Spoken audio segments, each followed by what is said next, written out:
Vamos dar início então à nossa EBD nesse domingo chuvoso, mas graças a Deus estamos aqui para estudarmos um pouco mais a palavra do Senhor, conhecermos mais a sua vontade e também glorificá-lo com o nosso aprendizado, né? Vamos orar? Vamos nos colocar diante do Senhor, pedindo que o Senhor nos ajude e nos ensine através do seu Santo Espírito nessa manhã. Irmã Lourdes, por gentileza, nos eleve a Deus nessa palavra de oração. Senhor, nosso Deus e Pai, nós te louvamos, nós te agradecemos por essa manhã tão maravilhosa, Senhor, de poder nos reunir como igreja do Senhor, estar nos alimentando da sua palavra. Obrigado, Pai, por essa maravilha, por esse dia chuvoso, mas o Senhor tem nos sustentado, Pai, com a tua graça, a tua misericórdia, cada manhã. Muito obrigado, Senhor Deus, e que o Senhor venha estar falando nos nossos corações. Amém. Estarmos atentos à tua palavra. Fala o coração do teu servo, Pai, que vai trazer a palavra, nos orientando, nos ensinando, para estarmos, ó Deus, crescendo a cada dia na tua presença. Amém. Sermos vasos, instrumentos nas tuas mãos, na vida daqueles que estão fracos, Pai, muitos que estão com a fé enfraquecida, estão desanimados, que possam se despertar. E esse tempo que o Senhor está nos concedendo aqui, seja um tempo, Pai, também que o Senhor nos usar para estar animando o nosso irmão, estar animando o nosso próximo, Pai. Amém. Que o Senhor tenha cuidado de nós. Obrigado, Senhor, pelas suas maravilhas. Obrigado, Senhor, pelo teu zelo, teu cuidado. Obrigado, Pai. Fala o coração do pastor que vai trazer a palavra, que possamos estar nos alimentando. Toma esse dia nas tuas mãos e tudo que vamos aqui realizar como igreja do Senhor. Amém, Jesus. Pai, que eu te oro em nome de Jesus. Amém. Amém. Irmãos, vamos abrir nossas Bíblias em João capítulo 3, versículos 1 e 2. A cura de toda dor. Esse é o tema da nossa lição, nosso estudo hoje pela manhã. A cura de toda dor. João capítulo 3, versículos 1 e 2. O texto então nos fala assim: havia entre os fariseus um homem chamado Nicodemos, um dos principais dos judeus. Este, de noite, foi ter com Jesus e lhe disse: Rabi. Rabi significa mestre, não é? Sabemos que és mestre vindo da parte de Deus, porque ninguém pode fazer estes sinais que tu fazes se Deus não estiver com ele. Confesso que me custou a entender o que tem a ver esse versículo com a lição que vem logo em seguida.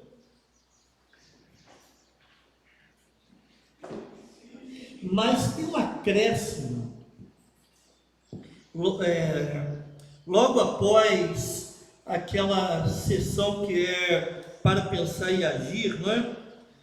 Tem um acréscimo logo abaixo que vem explicar a razão desses versículos. A cura de toda dor. Os irmãos já estudaram a lição, né? Todos foram os adolescentes, né? E não tem ainda, né? Jovens solteiros, não é isso? Que não tem a revista, mas todos os outros têm a revista e podem estudar a lição. Os irmãos perceberam que essa lição, ela vai tratar basicamente a respeito dos milagres de Jesus.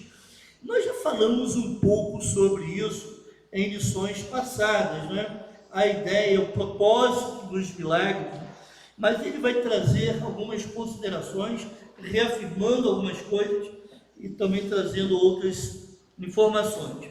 Em primeiro lugar, por que Jesus fazia milagres? Qual a razão que Jesus fazia milagres? Será que ele estava sendo orientado por um marqueteiro, né? Alguém que fala, faça assim, dessa forma, que você vai atrair muita gente para você, não é? Olha, use dessas palavras. Será que é isso?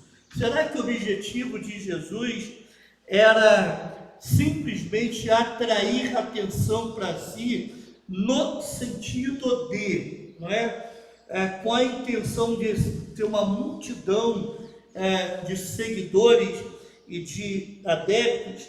Será que Jesus fazia milagres para ser considerado uma pessoa com poderes, não é?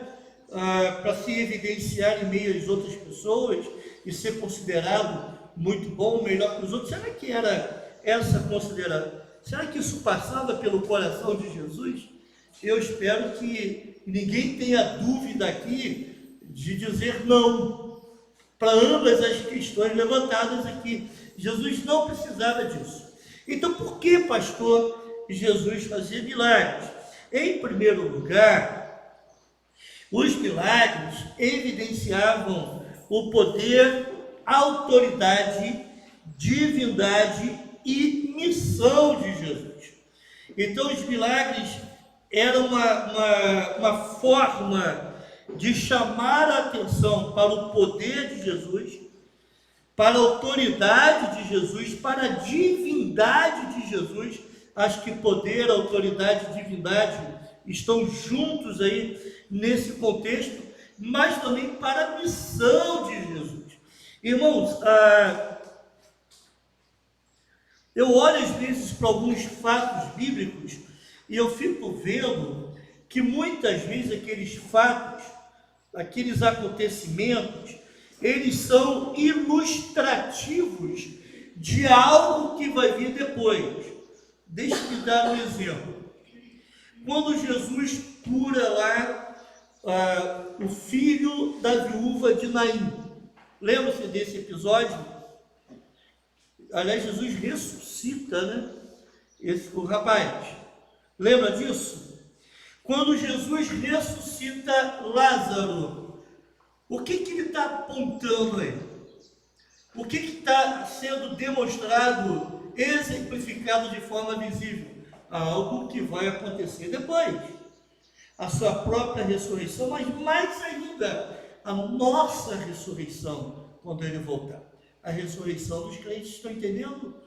Então, esses milagres, eles não têm um fim em si mesmo.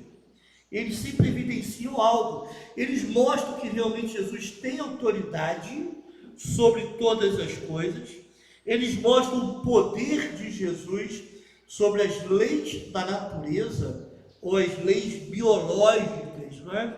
Ele tem esse poder, mostram que Jesus de fato é o Cristo, o Messias prometido, e aponta para essa missão de Jesus, que é anunciar o Evangelho, porque através da salvação em Cristo nós somos curados de toda dor. Sim, entende isso? Não aqui nessa terra, quando nós estivermos, logicamente, no céu.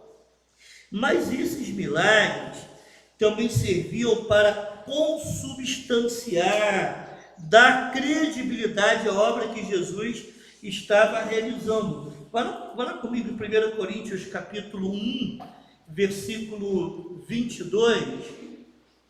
1 Coríntios capítulo 1, 22. O texto fala assim: porquanto os judeus pedem sinais, como os gregos buscam sabedoria. Esses sinais, irmãos, eles traziam consubstanciação, eles davam credibilidade a toda a obra que Jesus estava realizando.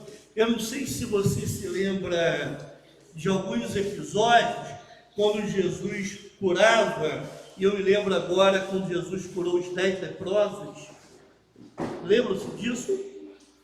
Jesus entrou numa cidade e estavam lá 10 leprosos. E quantos vieram? Retornaram? para depois que foram curados quantos? Somente 1 minuto. Aí depois de Jesus começar, cadê os outros? Os outros não vieram? Não, sou eu que vim aqui, né? Para dar glória a Deus, para glorificar. Aí Jesus disse assim: vai, a tua fé te salvou. Então, muitas vezes os milagres visíveis de Jesus eram para mostrar aquele milagre invisível, aquela obra invisível, que é a obra de perdão de pecados e a obra de salvação, entende? Dava consubstanciação. E, logicamente, irmãos, se a gente olha a Bíblia desde o Gênesis, e você vai vendo a história da fé, como eu prefiro chamar de história da redenção, várias vezes Deus operou milagres, deu sinais ao seu povo de que ia fazer uma libertação, ou de que estava fazendo, melhor dizendo, estava libertando o povo. Então os sinais chamavam a atenção para a obra de libertação de Deus. Por isso, naquela época, esses sinais serviam para os judeus, que, associando a história bíblica, a história do Antigo Testamento, viam: olha, Deus está fazendo algo espetacular. Deus está fazendo algo que, quando ele se manifesta assim, é para mostrar que ele está agindo poderosamente em prol da libertação do seu povo. Estão entendendo? Então, esses sinais serviam para dar essa credibilidade à obra de Cristo, né? Ninguém faz como esse homem, né? Verdadeiramente, ele é o Filho de Deus, né? Então, esses sinais, esses milagres de Cristo, esses sinais de Cristo atestavam a sua divindade, davam credibilidade à sua obra. Os feitos de Jesus, eles evidenciavam o projeto de Deus para a eternidade, ou da eternidade, e mostravam o seu grande amor sacrificial para o resgate humano. A ideia é o seguinte: esses pequenos entre aspas, tá, irmãos? Vamos colocar bem entre aspas, esses pequenos milagres que Jesus fez durante a sua caminhada terrena, evidenciavam ou apontavam para o grande milagre que iria acontecer mais para frente, lá na cruz, quando ele iria curar toda a humanidade do sofrimento eterno, não é? O que eu fico assim impressionado, irmãos, Deus é fantástico, né? Ele é maravilhoso, ele cura quem quer. Quando ele cura o crente dá glória a Deus, não é? Isso acaba reforçando a fé do crente, estimulando ele a crer mais em Deus, a alimentar mais a sua fé. Às vezes, muitas vezes, ele cura o incrédulo, e através dessa cura, esse incrédulo passa a confiar no Senhor. Mas muitas vezes também ele cura o incrédulo e até mesmo alguns crentes, e esses crentes não dão uma glória a Deus devida, ou esse incrédulo não passa a crer em Cristo, a realmente entender a obra de Deus. Mas esses milagres, isso é por causa do coração endurecido, tá? Coração duro. Mas esses milagres sempre apontam para a obra, para o grande milagre que iria acontecer, então, na cruz do Calvário. Esse é o propósito.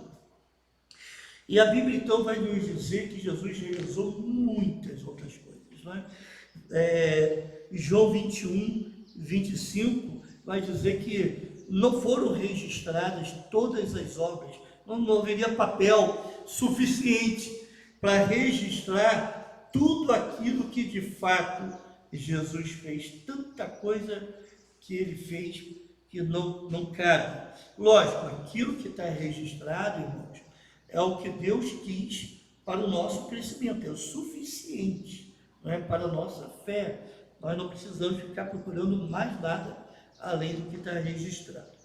Mas voltando então a essa ideia dos propósitos, dos milagres de Jesus, muitas vezes Jesus desafiou a força da natureza, demonstrando domínio diante da própria natureza, domínio diante das enfermidades, domínio diante das potestades das trevas, quando ele expulsava os demônios, domínio sobre a morte. Lembram-se que eu falei ainda há pouco da ressurreição do filho da viúva de Naim e também da ressurreição de Lázaro, e também, num certo sentido, da própria ressurreição de Cristo, porque ele também participou disso, da sua própria ressurreição, domínio sobre o pecado e domínio sobre o inferno. Então isso tudo acabou mostrando o poder, o domínio que Jesus tem sobre essas coisas, o poder como sendo Deus, que ele é Deus, ele possuía enquanto caminhava aqui. Estou entendendo? Jesus teve ainda como homem aqui na terra, encarnado. Jesus demonstrou o seu poder sobre coisas que a gente considera assim inconquistáveis, não é? Sobre coisas que a gente considera que não há como de fato dominar sobre essas coisas, mas Jesus dominou. Lembra de Mateus 28, 18, quando Jesus disse assim: é-me dado toda a autoridade, aonde? No céu e na terra. Ou seja, não há lugar em que Jesus não exerça autoridade. Não há lugar, tanto no céu quanto na terra. O céu aqui, obviamente, não é o espaço sideral, não é? O céu aqui é onde estão os anjos, né? O trono de Deus, né? O reino celeste. Mas também está falando sobre aquela realidade espiritual que nós vivemos, e a gente precisa se aperceber disso. Eu não me lembro com quem estava conversando, mas ela falou que passou por uma determinada situação. Eu já passei por isso, então vou falar da minha própria experiência. De você estar conversando com uma pessoa, a pessoa fez coisa errada, e você percebe claramente que essa pessoa está agindo sob indução do maligno. E isso é muito mais comum, que se percebe claramente, é aquela pessoa que já tem uma percepção espiritual exercitada, né? João vai dizer que nós precisamos discernir os espíritos.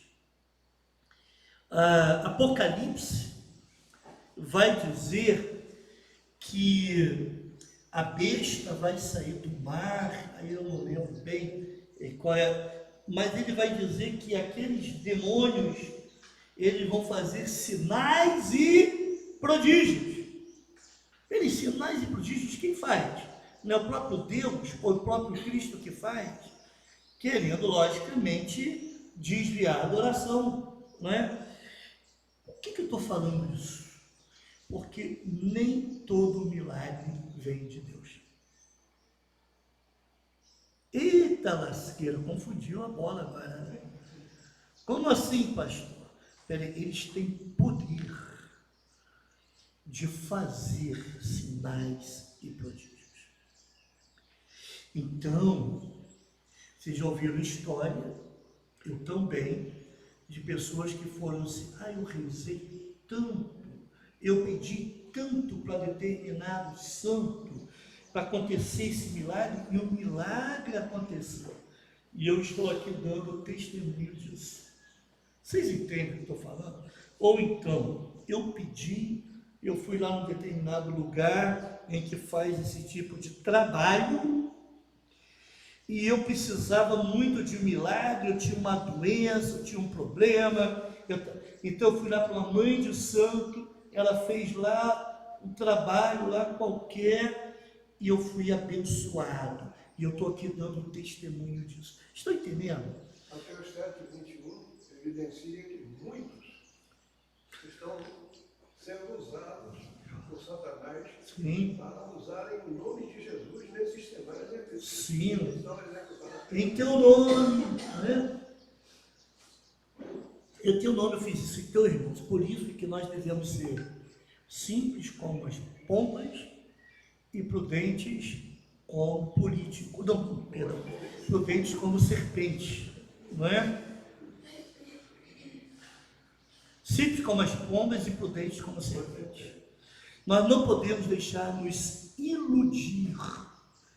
Por isso essa asseveração, essa afirmação de 1 João, que nós precisamos discernir os Espíritos. Não podemos nos deixar levar por qualquer manifestação. Estão entendendo, irmãos, aonde eu quero chegar? Sim? E a palavra de Deus, então, nos ensina dessa forma. João 20, 31 vai nos dizer que tudo isso, todos os sinais, eles foram escritos para que vocês creiam que Jesus é o Cristo, o Filho de Deus, e crendo tenham vida em seu nome. Então todos os sinais, todos os milagres são para atestar a necessidade da fé em Cristo. É preciso crer em Cristo e ter vida em Cristo. Essa é a proposta de Deus através desses milagres. Em momento algum, Jesus queria chamar a atenção para si, ou em momento algum, Jesus queria simplesmente atrair a atenção de multidões, quem sabe para ter algum tipo de fama, ou quem sabe para ganhar algum dinheiro, não é? Eu vou ter uma multidão, quanto mais gente, melhor, e aí a gente faz um momento do ofertório, aí eu realizo algum tipo de milagre, não é? Algum feito maravilhoso, e as pessoas então vão poder ofertar e eu vou construir lá meu império. Alguns anos atrás, bons anos atrás, tá? Um musical na igreja de Maricá. Sim. Aí aconteceu, tinha visitante de outra denominação, diretoria da igreja, querendo ver como a igreja estruturava o musical,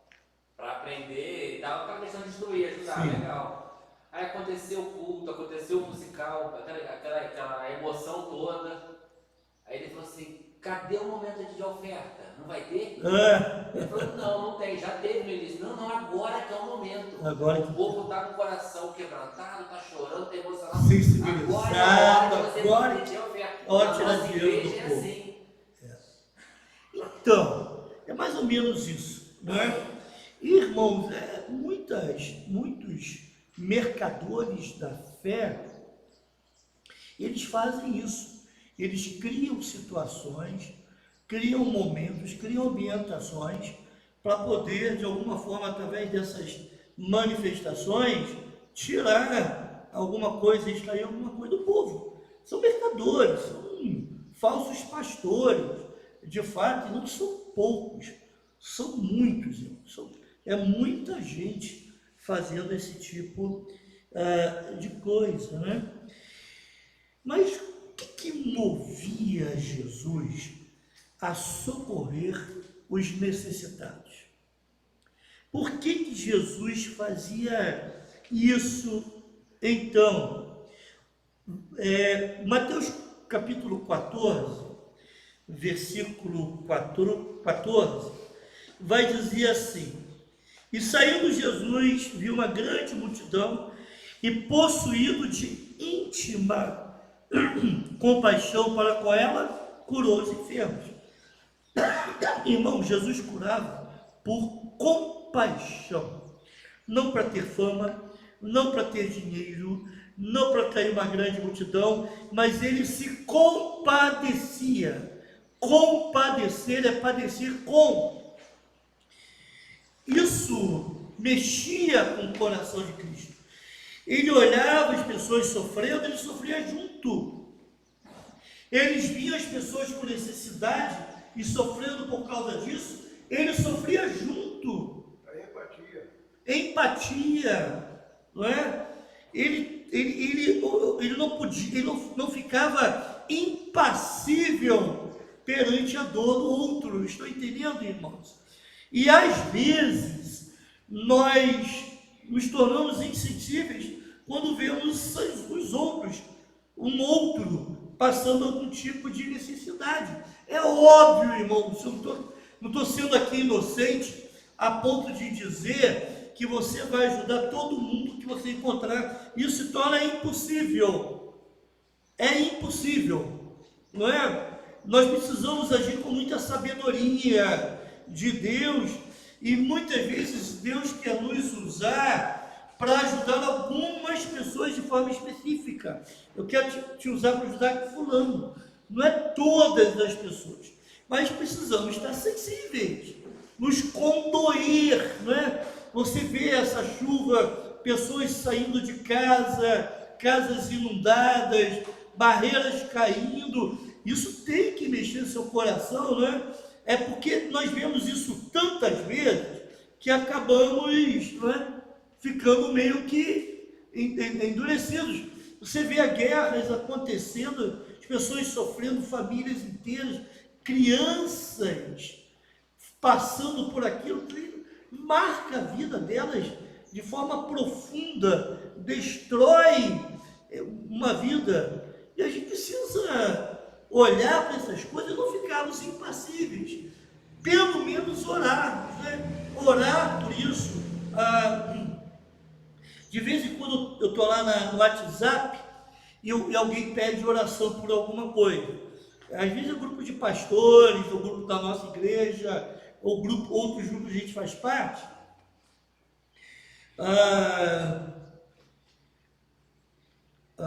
Eu aprendi que se eu deixar para depois, eu não oro. Não adianta, vou deixar para orar depois, não oro, não vou lembrar não. Então, eu entendi o seguinte: quando você tem algum motivo de oração, alguém apresenta algum motivo de oração, ore na hora. Alguns segundos que seja.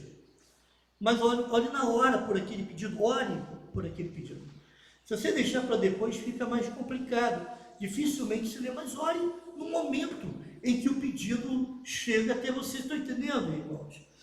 Aprenda a se condoer, não é? A se compadecer, ter compaixão pela dor do outro. E se você pode orar, então ore, que muitas vezes a gente não tem condições de ajudar de forma concreta. Se nós podemos ajudar, ajude. Se Deus quer que você faça isso, faça. Mas faça com sabedoria divina, orientado por Deus. Mas antes de tudo, ore, para que Deus então faça vida, haja naquela situação. Irmão, Jesus se compadecia.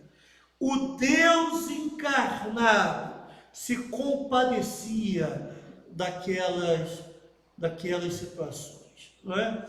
Já pensou um pai vendo um filho tendo convulsão?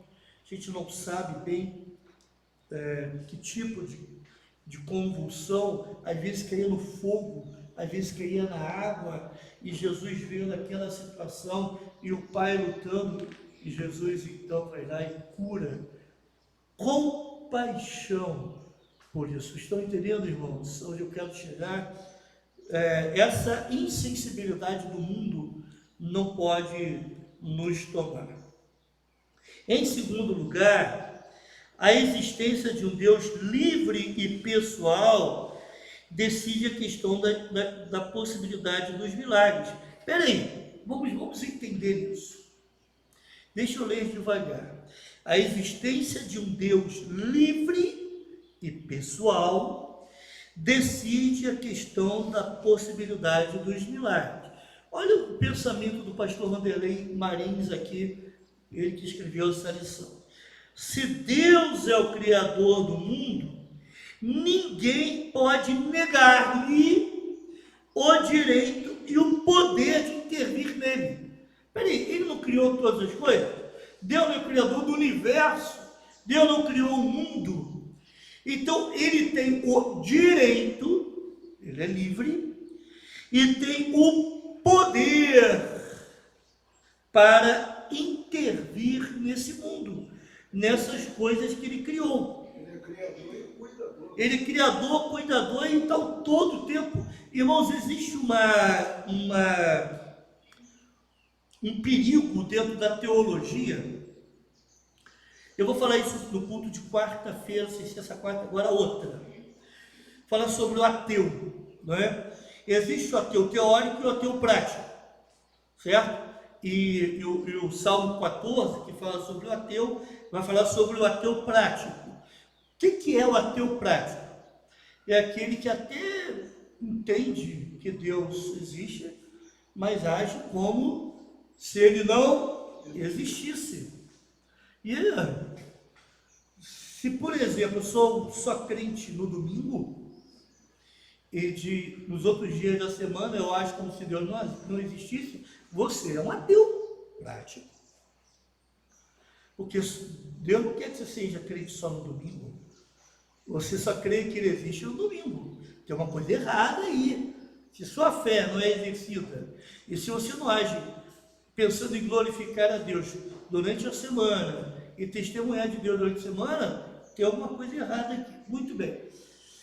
Mas existe um outro perigo, além do ateísmo, que é o teísmo. Já deve ter ouvido falar nisso, não é? O que é o teísmo? E tem muita gente que crê nisso.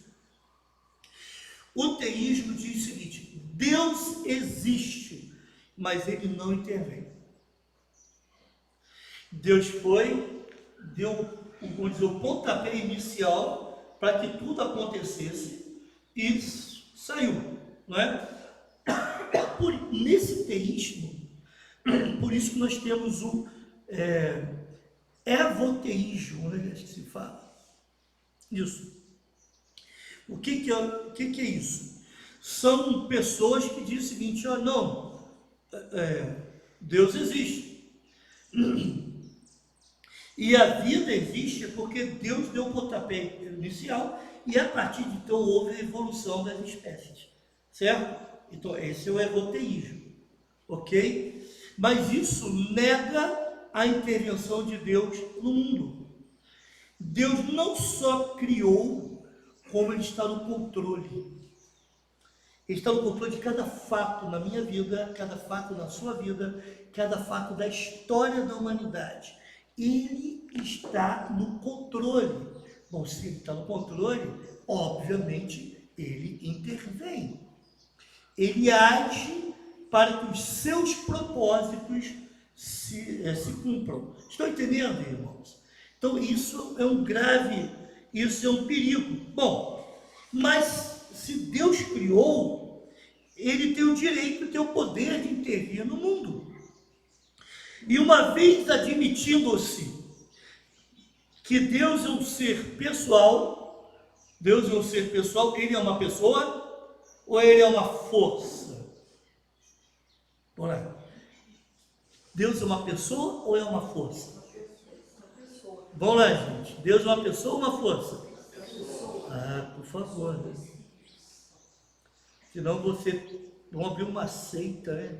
Se você acredita que Deus é uma força, você vai participar da seita Star Wars. Que a força esteja contigo. Aí vão chamar o irmão Jedi para falar aqui na frente, né? E é isso. Ou do Ano Kenobi, não é? E é isso aí. Como é que é o nome daquele? Oi? Yoda. Yoda. Yoda, né? Vamos chamar o Yoda então para falar, fazer o testemunho do irmão Yoda. Pois é. Ok. Chewbacca. Chewbacca já fala língua estranha, então é bem complicado para a igreja batista. Né? Então não precisa, vai ser complicado. Mas irmãos, Deus é uma pessoa. Deus é um ser pessoal, o Espírito Santo é uma pessoa, Jesus é uma pessoa. Entende? Ele é um ser pessoal, ele tem identidade, tem vontade própria. Ele é onipotente. Essa palavra onipotente significa que ele é o todo-poderoso, o El Shaddai. Como ele foi muito bem conhecido pelos patriarcas. Eu sou o Deus Todo-Poderoso. Deus chegava a falar com Abraão assim, eu tenho que tomar cuidado sempre para não pregar o sermão da noite, não é? Eu sou o Deus Todo-Poderoso. Então Sara vai ter um filho. Como assim? Sara com 89 anos. Estéril. Vai ter um filho. Mas ele antes declarou o quê? Eu sou o El Shaddai, o Deus Todo-Poderoso. Estão entendendo, irmãos? Aonde nós queremos chegar aqui? Bom, se ele é pessoal, se ele é onipotente, e se ele é livre para agir, Deus não sofre qualquer limitação.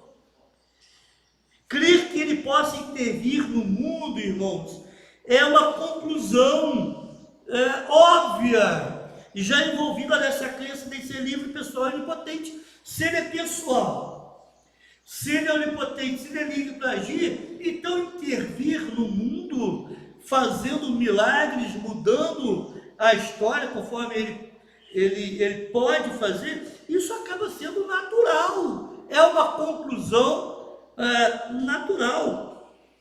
Então afirmar como alguns filósofos, e pode dizer teólogos também, racionalistas, não, Deus tem que se limitar a se manifestar de acordo com as leis da natureza. Qual a lógica deles? Eles falam o seguinte, espera aí, Deus criou as leis da natureza. Beleza, isso todo mundo concorda. Se ele criou as leis da natureza, então ele se autodetermina, presta atenção, a limitar as suas ações às leis da própria natureza, às próprias leis que ele criou. Então, de acordo com uma ideia muito bem elaborada, não é? Bem criada. Se Deus criou as leis, ele não vai quebrar as suas próprias leis. Ele vai se limitar às leis que ele criou. Irmãos, isso é muito doido. Só um minutinho, tá? Segura aí. Isso quer dizer o seguinte, espera aí. Quando Deus faz um milagre, ele está quebrando leis físicas. Quando Deus faz um milagre, quando Jesus faz um milagre, ele está quebrando leis biológicas, leis da natureza. Então, se Deus não pode, ou se Deus está limitado pelas próprias leis da natureza, os milagres não existem. Por isso que tem muitos teólogos nos dias de hoje, por isso você tem que tomar cuidado com quem você ouve e com o que você lê, que negam que negam os milagres da Bíblia, inclusive a ressurreição de Cristo. Pode falar, irmão. Eu não sei se o pastor percebeu no início da vida de Abraão. Sim. E Sara, eles não tinham assim claramente o propósito de Deus.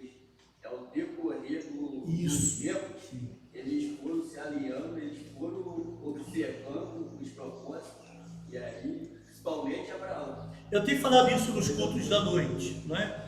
Que muitas vezes, irmãos, Deus não mostra o seu propósito de forma plena, completa, com início, meio e fim. Às vezes Deus diz assim, vai, e na caminhada Ele vai te mostrando aonde quer que você chegue.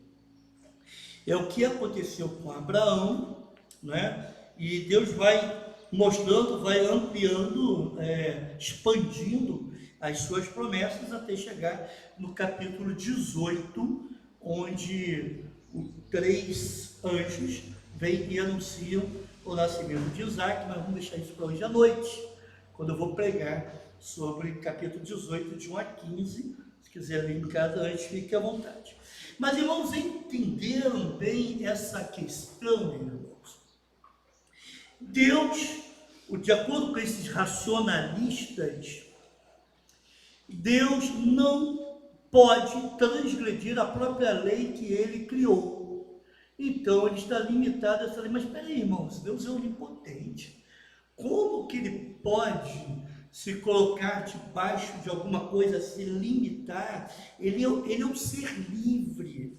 O Deus Criador se limita à criatura. Sim, Ou à criação. mas é essa a tendência, né? As pessoas começam a adorar mais a criatura ou a criação do que o próprio Criador, né? Tanto é que você coloca um Deus, muitas das vezes, como o subordinado a nós, para fazer a nossa vontade. Sim. Essa foi uma discussão que eu tive sobre essa semana, uma discussão não chega a ser uma discussão, umas questões que eu postei algum desses estudos do presente diário e alguém me questionou no Facebook, dizendo, deixe-me lembrar para não ser, dizendo assim: Elias que fez, não sei se alguém chegou a ler, foi Elias que fez, sabe quando Elias orou e choveu? Lembra disso? Ficou 3 anos e meio. Foi Elias que fez ou foi Deus que fez? Aí eu botei o seguinte: quando Deus quer fazer algo, ele leva o seu povo a orar por aquilo. Aí a pessoa respondeu mais no Isaías, gente, e numa bendita Jesuscidência, eu estava lendo justamente naquele texto, fazendo a minha leitura bíblica, né? Eu estava justamente lendo aquele capítulo. Deus traçando a linha porque você iria passar por um problema. Gente, eu estava lendo justamente aquele capítulo, mas aquele capítulo fala que nós podemos determinar, demandar algo para Deus, né? Aí eu falei assim, lá na frente, né? Eu falei assim, bom, em primeiro lugar, em algumas versões, isso tem um ponto de interrogação. Por acaso nós podemos mandar algo para Deus? É isso que Isaías está perguntando ali. Por acaso nós podemos antever eventos futuros? Por acaso nós podemos demandar, determinar algo para Deus? É isso que ele está perguntando. Podemos exigir. Pois é. Aí eu falei, mas vamos supor que na sua versão não tem esse ponto de interrogação. E eu disse assim, mas se nós lermos os versículos anteriores e os versículos posteriores, justamente Deus está chamando a atenção de que o oleiro não quer, o barro não quer se subordinar ao oleiro. Peraí, então nós não podemos fazer nada, não podemos dizer para Deus fazer nada que Ele não queira. Estão entendendo, irmãos? Então, o que eu estou querendo dizer com isso é o seguinte, é que às vezes as pessoas querem justamente dizer para Deus fazer aquilo que eu quero. Na realidade é o contrário. Deus é que nos diz aquilo que Ele quer fazer. Entende a diferença? É muito diferente aqui. Seria a pessoa que determina para que orar. Então, para que orar, não é? Aliás, essa questão da oração a gente vai ver daqui a pouco, mas deixe-me antecipar, porque de repente eu não preciso falar depois. Irmãos, nós só oramos porque cremos num Deus onipotente, um Deus que não se limita às circunstâncias.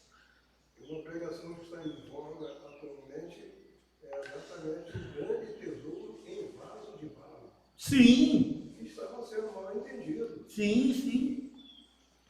Nós só oramos porque cremos num Deus que pode intervir, num Deus que pode mudar as leis físicas, as leis biológicas, porque senão para que orar? num Deus que se limita, um Deus que é limitado pelas circunstâncias ou pelas leis da própria natureza.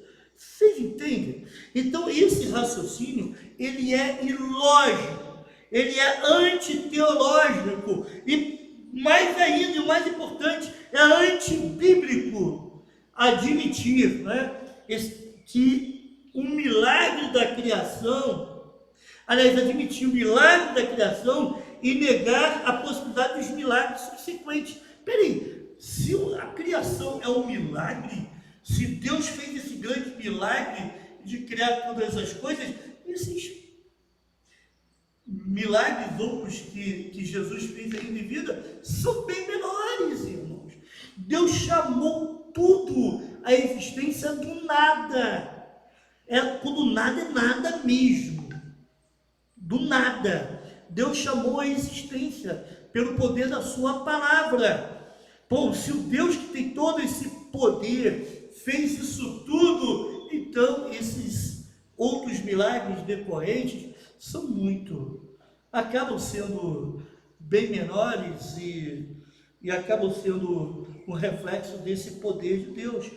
Então, irmãos, entenda, o milagre que Deus realiza, o milagre de Jesus que Jesus fez, tem a ver com a própria personalidade de Deus. Deus é livre, pessoal e tem todo o poder, não é? Lógico que nós precisamos estar submissos à vontade soberana de Deus.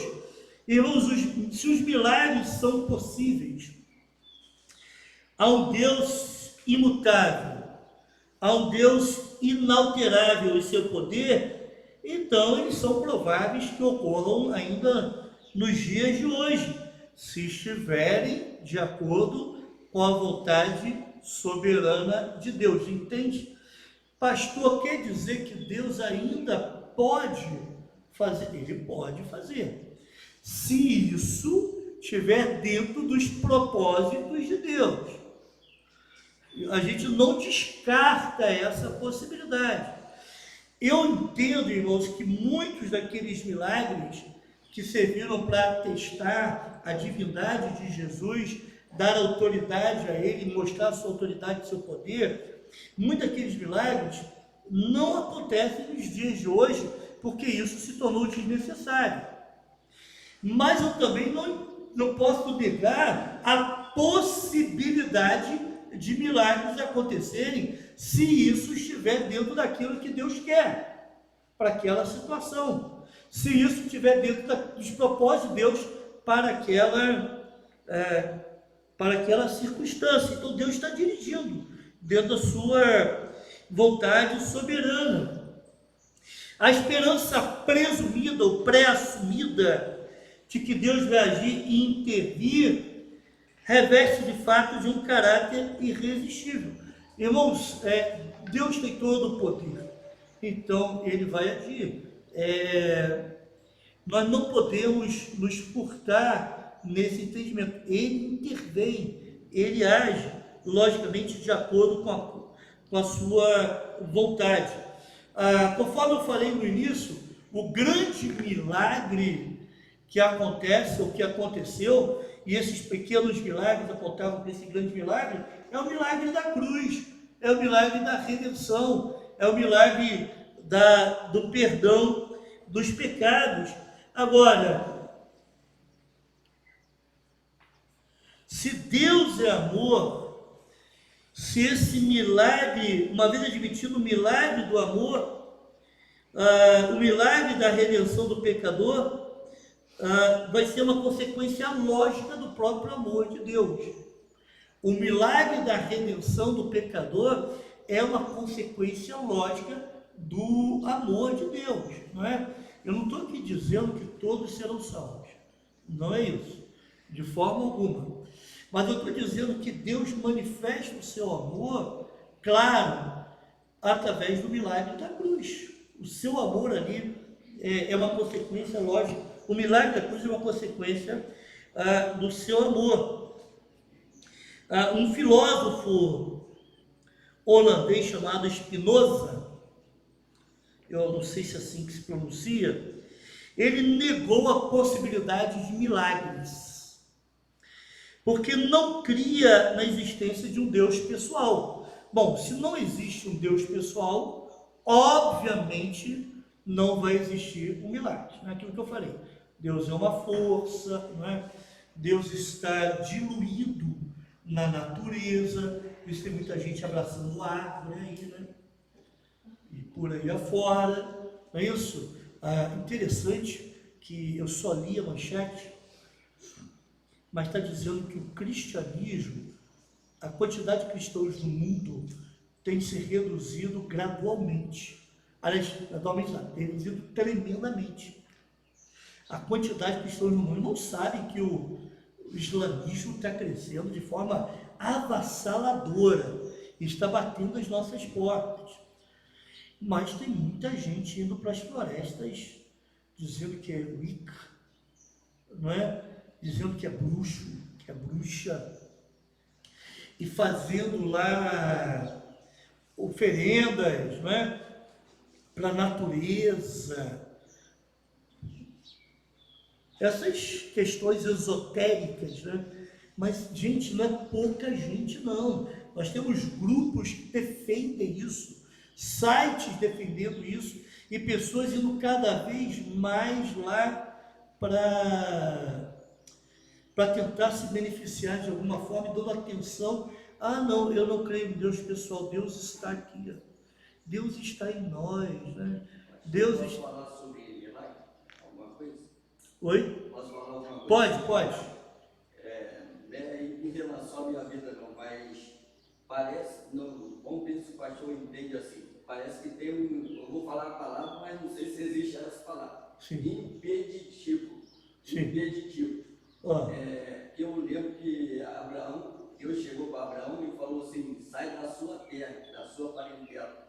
Aí ele não entendeu, acabou que além dele, ele saiu, mas levou Ló junto. E depois que Ló saiu da presença dele, quando se separou lá, foi ali para Sodoma e Gomorra, Ló e Abraão para outra parte. Foi a partir dali que Deus falou com Abraão. E Deus começou a falar sobre os propósitos. Você tem acesso ao YouTube, não tem? Entendeu? Vai lá nos sermões de Gênesis. O impeditivo não estava sendo Ló. Então, sim e não.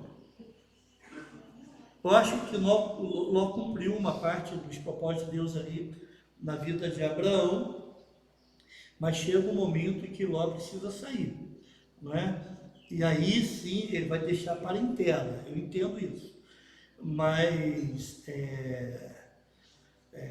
Aí Deus começou a falar. sim, é um impeditivo, mas ao mesmo tempo Deus está no controle, entende o que eu quero dizer? Dessas questões. Mas olha lá aliás, você que vai ver esse estudo depois, não deixe de assistir as pregações de Gênesis no canal da igreja no YouTube, tá? Isso tudo, nós estamos no capítulo 18 de Gênesis, desde o capítulo 1 nós temos exposto o livro de Gênesis.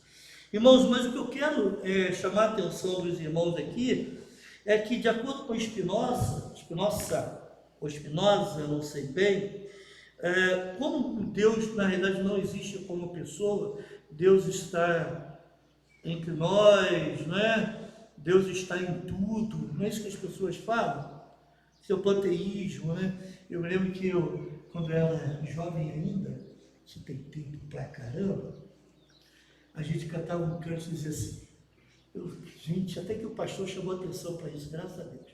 A gente cantava um cântico lindo, a gente cantava assim, Deus está nas folhas verdes, Deus está na fresca brisa, Deus está no arco-íris, Deus em tudo está. E aí continua.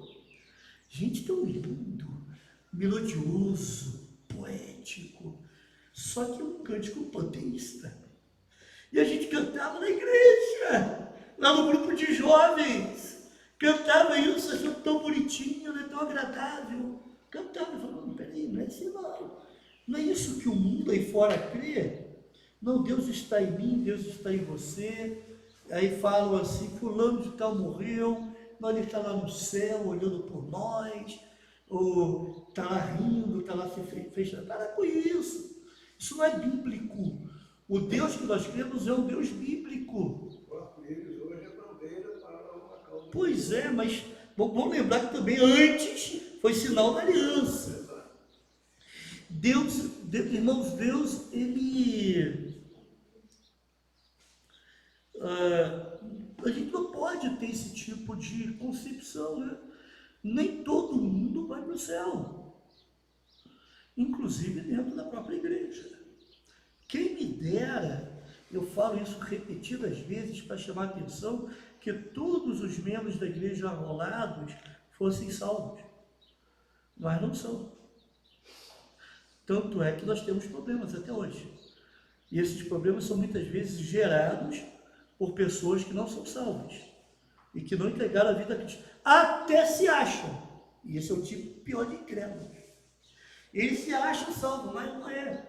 Acha que fazer algumas coisas para Deus é o suficiente para ser salvo, mas não é. Não é assim que a coisa funciona. Então, vamos lá, irmãos. Deus é um Deus pessoal. Ele existe como pessoa. E se ele existe como pessoa, e aí esse pressuposto é muito interessante, e eu já falei sobre isso antes, então ele vai agir, ele vai intervir, ele não está à mercê, ele não está limitado às leis físicas, não é? Nos ensina que é tudo nele. Sim. Irmãos, além disso, teve um outro filósofo, David Hume. Ele negou a probabilidade de milagres, porque ele nega a liberdade de Deus, e ele aprisiona o Deus no mundo que o próprio Deus criou, aquilo que nós falamos antes. Então ele considera essas leis do mundo, as leis físicas, como invioláveis e inalteráveis.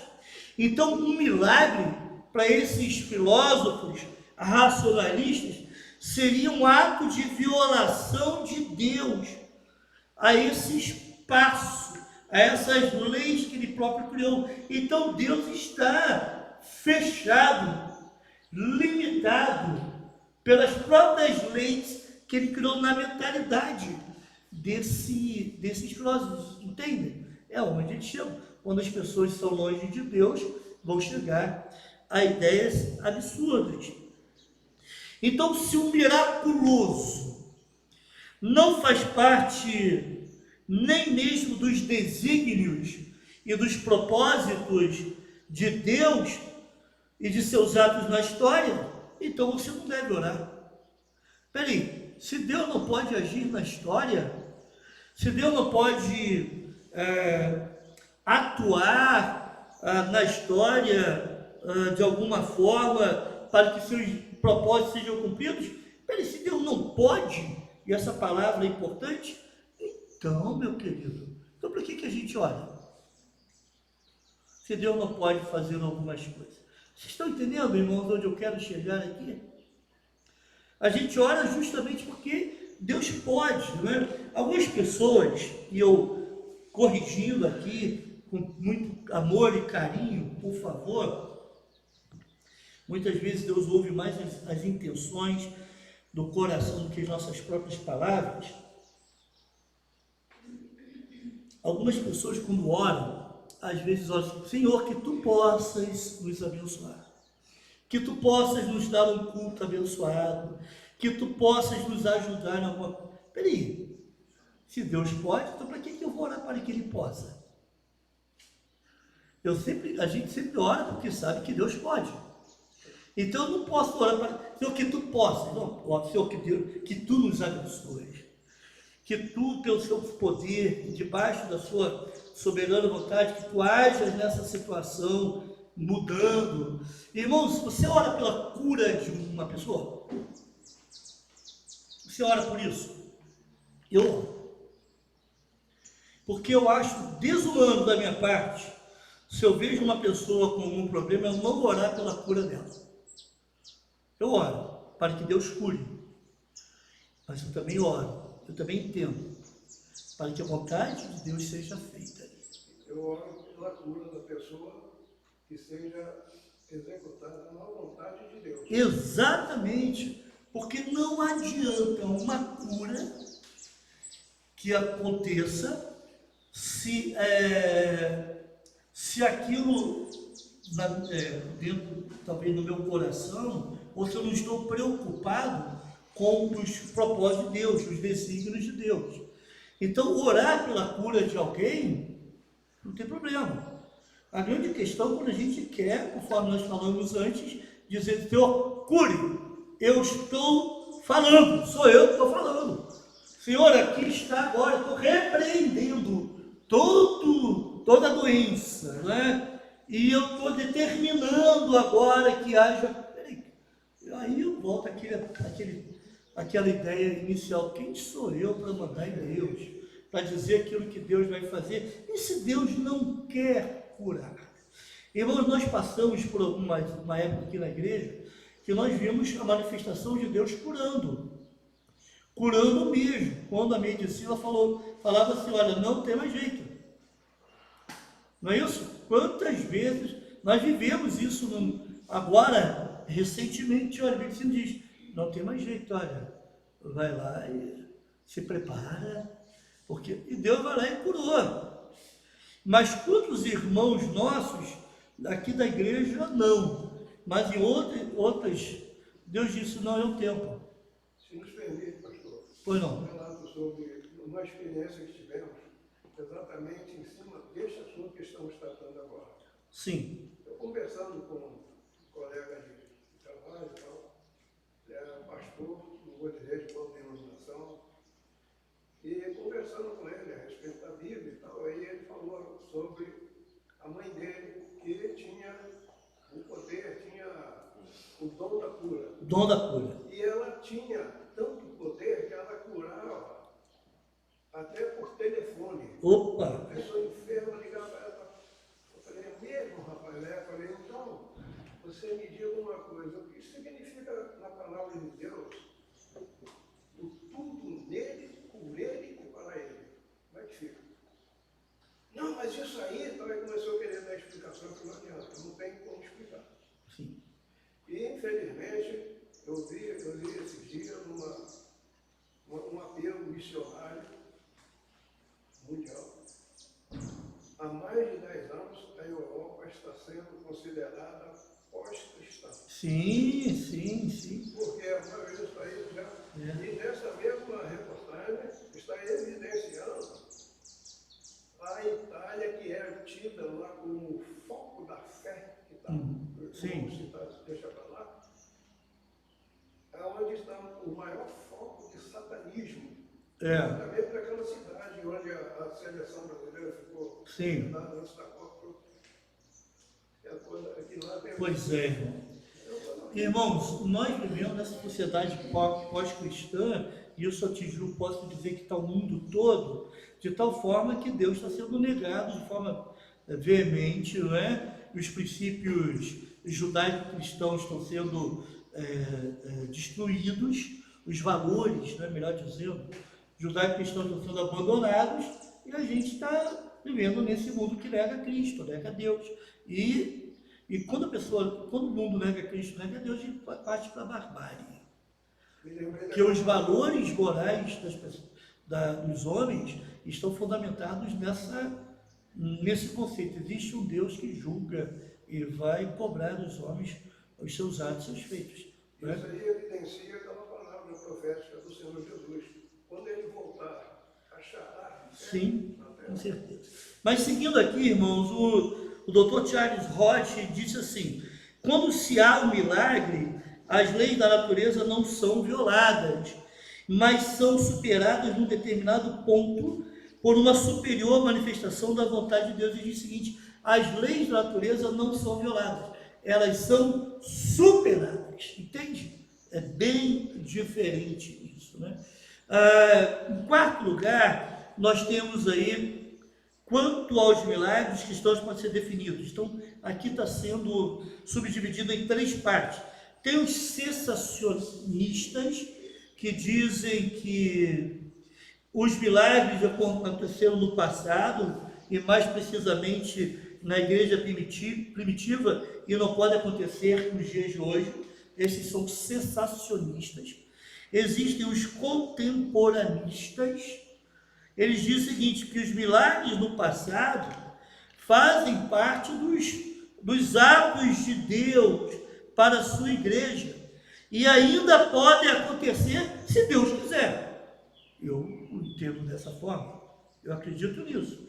E existem os normativistas. Aí, esses são aqueles que dizem o seguinte: os milagres no passado, nos tempos bíblicos, têm necessariamente que acontecer em nossos dias. Por isso que eles determinam que aconteça. Tem necessário? Não, só se Deus quiser. Pode acontecer? Pode. Como também pode não acontecer. Se estiver dentro dos propósitos de Deus, pode acontecer. Mas se não tiver... Ok, irmãos? Esses são os 3 grupos que nós encontramos hoje em dia entre os cristãos. Para pensar e agir. Como filhos de Deus e servos do Senhor Jesus, podemos afirmar com segurança as seguintes verdades. Então, um resumo de tudo. Primeiro, que os milagres não foram realizados por Deus de maneira acidental ou extemporânea, fora do tempo certo. Deus sempre fez as coisas por sua determinação, dentro dos seus propósitos e no tempo certo. Segundo, que nunca foram realizados por Cristo como exibição de poder ou destinados a provocar admiração. Esse não era os propósitos de Jesus para os milagres.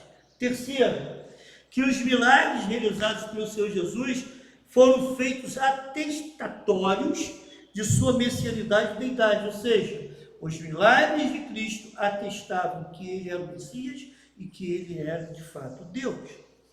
E quarto, que os milagres acontecidos na história tinham como finalidade principal ou principal a manifestação da glória de Deus. Essa era a proposta, a ideia principal. Deus sendo manifestada, a glória de Deus sendo manifestada através dos milagres. Os irmãos se lembram que eu comecei a EBD lendo João 3, 1 e 2, que eu não entendi qual a relação entre esse texto e os milagres.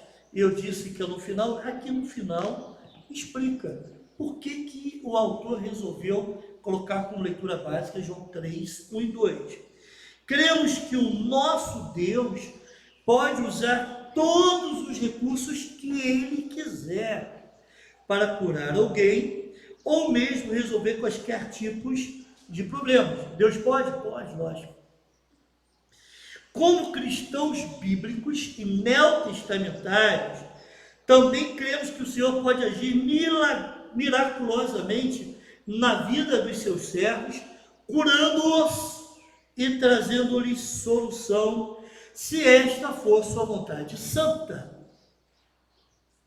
soberana para aquela vida. Deus se fez homem em Jesus Cristo, proporcionando-nos o maior de todos os milagres. Qual é o maior de todos os milagres? A salvação. Então, a cura de toda dor tem a ver com isso daqui. Na realidade, irmãos, Deus exerceu o seu poder, Deus executou a sua vontade soberana ao fazer com que Jesus morresse na cruz e assim nos salvasse de toda a dor e condenação eterna que o pecado pode trazer. Essa é a maior cura. Fico sempre pensando, que adianta a pessoa ser curada de um mal físico, morrer e ir para o inferno? Aí, antes, a gente precisa pensar em ajudar essa pessoa a entender a necessidade de Cristo e a salvação eterna que ela tem acesso através de Cristo. Vamos orar, encerrando assim a nossa EBD. Se coloque em pé, por gentileza.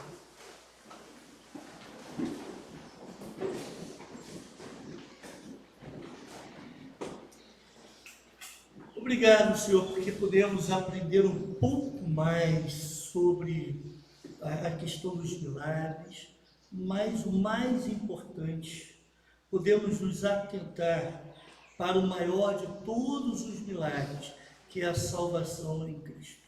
Cada irmão meu aqui presente experimentou esse milagre na sua vida. E se alguém aqui, nessa manhã, ou alguém que vai ter acesso a esse vídeo, não experimentou esse grande milagre do perdão dos pecados e da vida eterna que há em Cristo Jesus, possa fazer isso o mais rápido possível, Pai. Para que o gozo dessa vida eterna, a alegria da salvação, encha a vida dessa pessoa e ela passe então a ter uma vida abundante. Ó Deus, venha nos ajudar cada vez mais no entendimento da Tua Palavra e nos dar um coração grato por aquilo que Jesus fez na cruz. Em nome de Jesus. Amém. Amém.